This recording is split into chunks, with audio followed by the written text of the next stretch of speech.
What's up, guys? Welcome back to the channel. So let's get right into it. Let's go over the stock levels for Sunday's stock watch. Looking at QQQ, we'll go over the indexes, the ETFs, then we'll break down individual equities, Mag 7, and then go through all those. All right.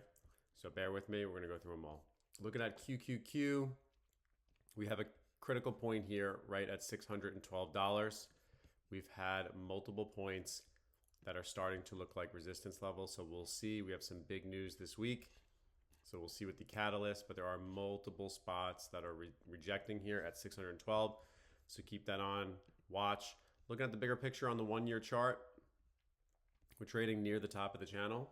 Things are still good. They're still bullish, but make no mistake, this could be the start of a pullback, which we've had at 638, pulling back to 625, now pulling back to 611. So that definitely is a possibility. And I definitely would be cautious watching that $612 range to $613. Pullbacks at 600 should start to get looked at. Are you going to buy that dip? Something to be interested in. Looking at SPY, very similar story. SPY at $675 per share, there is resistance. Zooming out, consolidation at $675 and more consolidation at that $674 level. So anywhere from $674, $675, I'd be watching. Let's see if it can start to regain these levels. We have news this week, so we will have to be patient. And most importantly, what earnings do we have? We have NVIDIA earnings coming up. So you definitely need to pay attention to that. SMH right now is rejecting, and you have some weakness in the semiconductors right now, but you are rejecting that 372, 368, 362, all the way down, continuously moving down. It's in this wedge. Now it broke out, went below. Short opportunities at $350 is something that I definitely would be looking into. And it all depends how the earnings go. So let's break down. We can see SMH is getting weaker.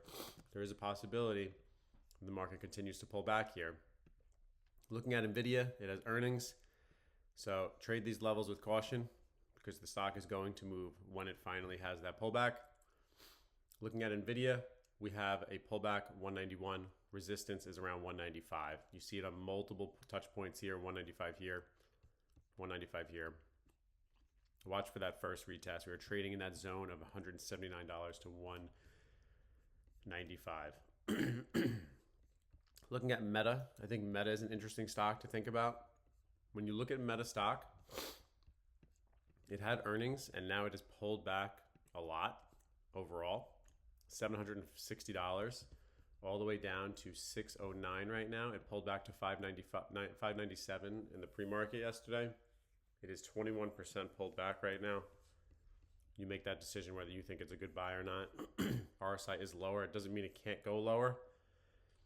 I think if we get a pullback, we have a potential for $570 per share. That lines up perfect with this connection here. Look at this on the chart. It basically has been following this trend line since August of 2022. And when you look at it, this could be the next potential buy zone coming in. I've already been adding shares on them. I like to look at them as Meta as they are bullish on this trend. So I've been starting to accumulate shares are under $600 per share. Just getting the feet wet, just getting them purchased, but definitely something to consider. UNH is another stock. You guys know I own this in my portfolio. We have a good size in it now. And we are continuous dollar cost average. We're just aware of these levels that are important. So right here at $315 is a very strong level.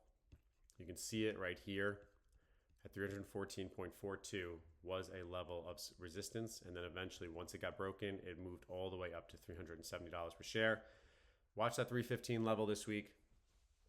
Let's see what it does. Definitely something I would be watching to see how this plays out. Let's go to Apple. Apple stock is trading at highs. Their cell phones are doing very well. And it's reflected in the stock price here, $277 per share. Looking for pullbacks. I'm not buying Apple at $272. I have them in my growth funds, and that's good enough for me. But individually, they're a little too expensive for me to start purchasing around this level. Next, we did NVIDIA. We did Apple. Let's look at Google. Google stock, we own around $160 per share. It's starting to pull back. I've been looking for an entry to actually start adding more, but it's just too expensive for my liking when I have shares down at 160. So 276, I'm going to need pullbacks to like $210 per share. So right now, nothing I can do with these guys. If you're looking for an intermediate, I guess you could look for the 239. But for me, I'm just going to be patient, let them play out. Not a position I want to be in. Let's talk about Tesla. Tesla's had some big movements, and it's kind of at like a little divergence right now. So if you see here, it's pulled back. It hit 488, but it really made 467 was its low that it started rejecting. So I would be cautious here.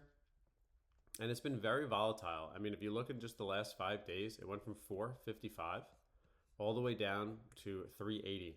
Had a nice bounce to try to reclaim 405. By just bringing up that 3-month chart, you can see that our last leg of support is going to be around $360 per share. You have consolidation up in here, rejection, and then it breaks through. And then you also have it right here, 360, more 360 areas. So for me, when I look at Tesla, I want to see, as a short-term opportunity, I like the idea that 416 is a big resistance level, and then your support is going to be down here at 360. So you have a big movement that possibly could happen there, but wait until it gets to your support and resistance zones before you just start pulling the trigger on this. That's just my advice to you.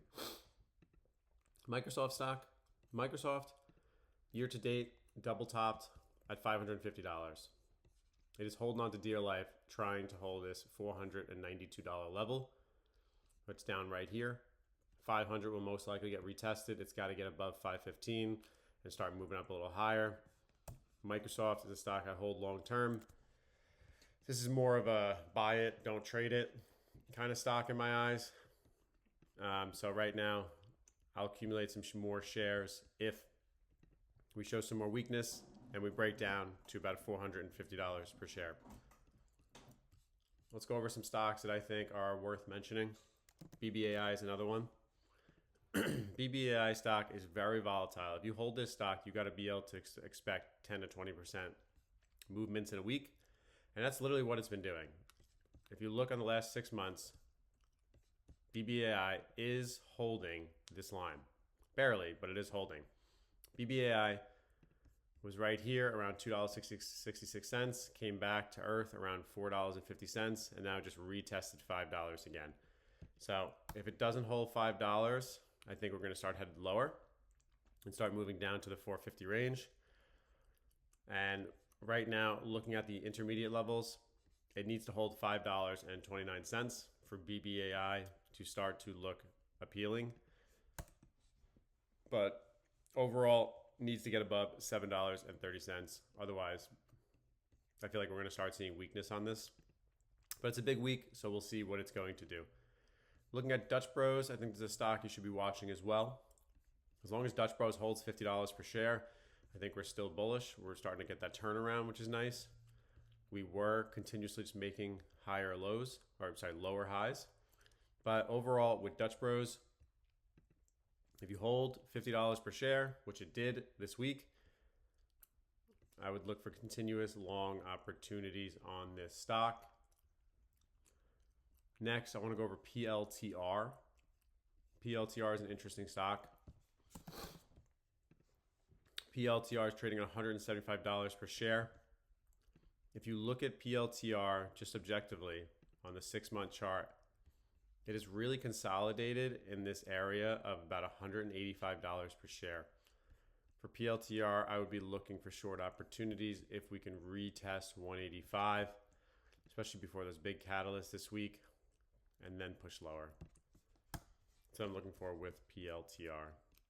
I want to go over Bull stock. This is Webull stock. This is the platform I'm using to chart.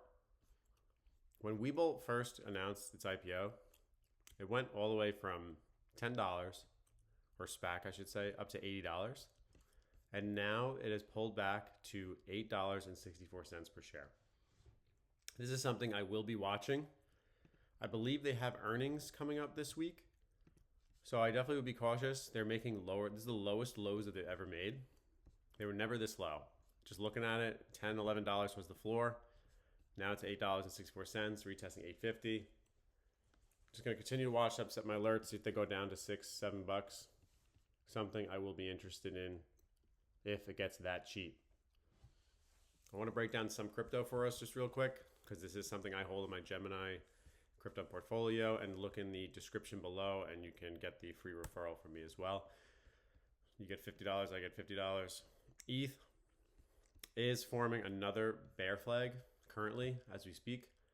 And if you look at it here, this is your bear flag forming. It already had one a little bit above its bear flag around 3,500, but this is your bear flag forming. It looks like it is going to go lower here. You had the bear flag here and then sold off. And now you are doing the same exact thing right here. So if it goes lower, this is exciting. This gives me a buying opportunity to buy some more shares or coin, whatever you want to call it, long term. Looking for that $2,500 level. That would make me happy because it lines up perfect with this graph right here, looking around this range. So 2,500, hoping we get that break on ETH. That would be awesome. I want to bring up Solana. I think Solana is very interesting at this point. Solana is one of the most volatile coins ever, it seems. It really just pulls back when crypto doesn't. But when crypto starts rallying, this rallies. So right now, $130 is to be watched. I would assume we're going to see 126 soon on this. And if we break that level, we're going down to $96 per share. Let's go over some Bitcoin. Let me just find it on here.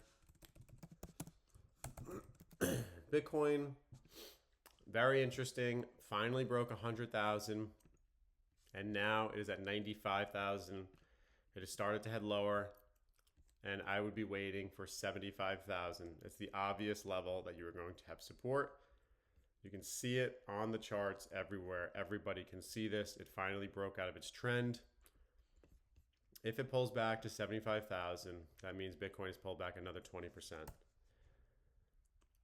So I definitely think you should be watching these levels. Bitcoin, XRP, Solana. XRP has held up pretty well, surprisingly. It's at $2.21. And if you look at the last 6 months, it's just consolidating from $2.20 to $2.70. So I definitely would keep that in mind when you are trading this. And XRP is something that I hold long term. If you looked at my Gemini crypto portfolio, my YouTube channel, you will see that I have like pretty much 45% XRP, 45% NVIDIA. My goal is to make Bitcoin, Solana, XRP, and the other one 25% each.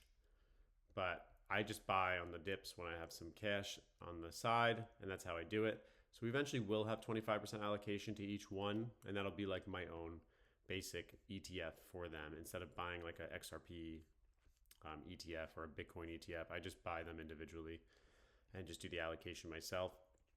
I want to go over Duolingo real quick. Duolingo's at $544, pulled back to $185. I'd just be watching this 160 level. I'm sorry, 150. I'm sorry, 150 level. It does have support at this range, and I'm wondering what it's going to do here. I still think there's more downside. I think this consolidation Duolingo is going to pull back. So it's definitely something to look into.